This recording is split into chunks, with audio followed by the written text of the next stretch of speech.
Hi மக்களே, வணக்கம். So October 1 2025 pre market report பார்க்க போகிறோம். ஸோ என்னன்னா, இந்த அக்டோபர் மாதத்தை பொறுத்த வரைக்கும் ஃபஸ்ட்டு ட்ரேடிங் டே இன்றைக்கி ஆரம்பிக்குது. ரெசிஸ்டன்ஸ் அண்ட் லெவல்ஸ் நம்ம கொடுத்துருக்கோம், உங்களுக்கு முன்னாடியே இருக்குது. ஸோ இன்றைக்கான லெவல் இது தான். இதில் பார்த்தீங்கன்னா, இன்றைக்கி சில முக்கியமான ஈவெண்ட்ஸ் இருக்குது இந்தியாவுடைய கேலண்டரில். என்னென்னு பார்த்தீங்கன்னா, ஆர்பிஐ இன்ட்ரெஸ்ட் ரேட் டிசிஷன். அது ரொம்ப இம்பார்ட்டண்டான ஒரு டேட்டா. அது பங்குச்சந்தைக்கு கண்டிப்பாக ஒரு மாற்றம் கொண்டு வரும். அது இறக்கமோ ஏற்றமோ அதோடைய முடிவை பொறுத்து இருக்குது. So RBI interest rate decision காலையில் 10 மணிக்கு இருக்குது. ஸோ நம்ம 10 மணி வரைக்கும் பொறுமையாக தான் இருக்கணும். அதுக்கு தகுந்த மாதிரி பொசிஷன் எடுக்கணும்.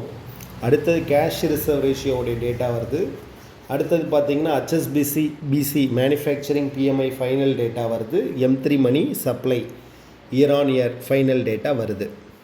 ஸோ இந்த டேட்டாஸ்லாம் இந்த மார்க்கெட் முடிகிறதுக்குள்ளே ஒரு 3 டேட்டா நம்மளுக்கு கிடச்சிரும். M3 money supply year on year மட்டும் 5 மணிக்கு தான் வரும் மார்க்கெட் முடிஞ்ச அப்புறம். ஸோ 10 மணிக்கு நம்ம ஆர்பிஐ கவர்னர் என்ன பேசுகிறாருன்னு பார்த்துட்டு தான் நம்ம கரெக்டாக மார்க்கெட்டில் பார்க்கலாம். ஸோ இன்றைக்கி பார்த்திங்கன்னா, இன்றைக்கி சென்செக்ஸ் எக்ஸ்பைரி. ஏன்னா நாளைக்கு நம்மளுக்கு மார்க்கெட் லீவு. ஸோ அதனால் இன்றைக்கி சென்செக்ஸ் எக்ஸ்பைரி. ஸோ அதுக்கு நம்ம கேர்ஃபுல்லாக ஒர்க் அவுட் பண்ணணும். அடுத்ததை பொறுத்த வரைக்கும் என்னென்னா, இன்றைக்கி சைனா மார்க்கெட் லீவு. ஸோ இன்றைக்கி மார்க்கெட்டே கொஞ்சம் ஒரு மாதிரி எப்படி இருக்குன்னா, மிக்ஸ்டு மூடில் தான் இருக்கும். ஏன்னா எல்லாருமே ஆர்பிஐடைய டேட்டாக்காக வெயிட் பண்ணுவாங்க, அதை செக் பண்ணுவாங்க. ஸோ குளோபல் டேட்டா எப்படி இப்போ போகுதுன்னா, நிஃப்டி பார்த்திங்கன்னா +2 பாயிண்டில் தான் ப்ளஸில் இருக்குது.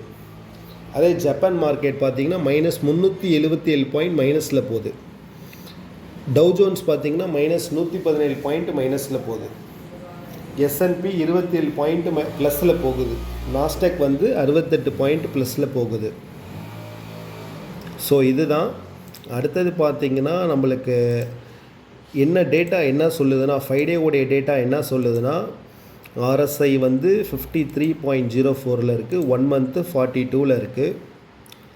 3 மந்த்து 34, 6 மந்த்து 28.16 இருக்குது. ஸோ நல்ல ஒரு ரெசிஸ்டன்ஸ் லெவலில் தான் இருக்குது. ஸோ பொறுமையாக தான் பார்க்கணும் மார்க்கெட்டை. 1 டே 66 இருக்குது. ஓகே. ஸோ நம்மளுடைய ரெசிஸ்டன்ஸ் சப்போர்ட்டை கேர்ஃபுல்லாக பாருங்கள். அதுக்கு தகுந்த மாதிரி ட்ரேடிங் பண்ணுங்கள். ஹாப்பி ட்ரேடிங் டே. இன்றைக்கி நம்மளுக்கு பூஜை இல்லை. ஸோ எல்லோரும் நல்லபடியாக சாமி கும்பிடுங்க. நீங்களும் கண்டிப்பாக ஒரு பெரிய ட்ரேடராக மாறுவீங்க. எப்பயுமே என்னென்னா, காய்க்கின்ற மரம் தான் கல்லடிப்படும்னு சொல்லுவாங்க. ஸோ எவ்வளவோ நீங்கள் என்ன தான் ஃப்ளக்சுவேஷனாக ரொம்ப ஒரு மாதிரி இருந்தாலும் மனசை கோயிலுக்கு போயிட்டு வாங்க, ரொம்ப ரிலாக்ஸாக இருங்க.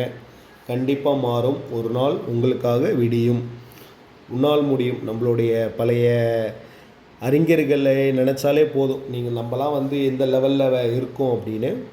ஸோ நேற்று ஒருத்தவங்க கேட்டிருந்தாங்க, நீங்கள் என்ன ஒர்க் பண்ணுறீங்க, என்னவாக இருந்தீங்கன்னு.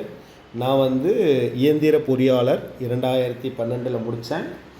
ஸோ அதுக்கப்புறம் ஒர்க் பண்ணியிருந்தேன் ஒரு பெரிய கம்பெனியில் அந்த வெல்டிங் இன்ஸ்பெக்ஷன் இன்ஜினியராக ஒர்க் பண்ணேன். ஸோ அதுக்கப்புறம் அப்போயே இங்கே ஷேர் த்ரூ இதெல்லாம் தெரிஞ்சுது. அப்போ இதை கொஞ்சம் நல்லா கற்றுக்கலாமே அப்படின்னு இப்போ ரீசர்ச் அனலிஸ்ட் படிச்சுட்ருக்கேன். ஸோ அடுத்து ஒர்க்கும் ட்ரை பண்ணிருக்கேன். TNPSC எழுதினேன். நிறையா விஷயங்களை நம்ம ஒரே விஷயத்தில் ஃபோக்கஸ் பண்ணக்கூடாது. So you have to focus on more.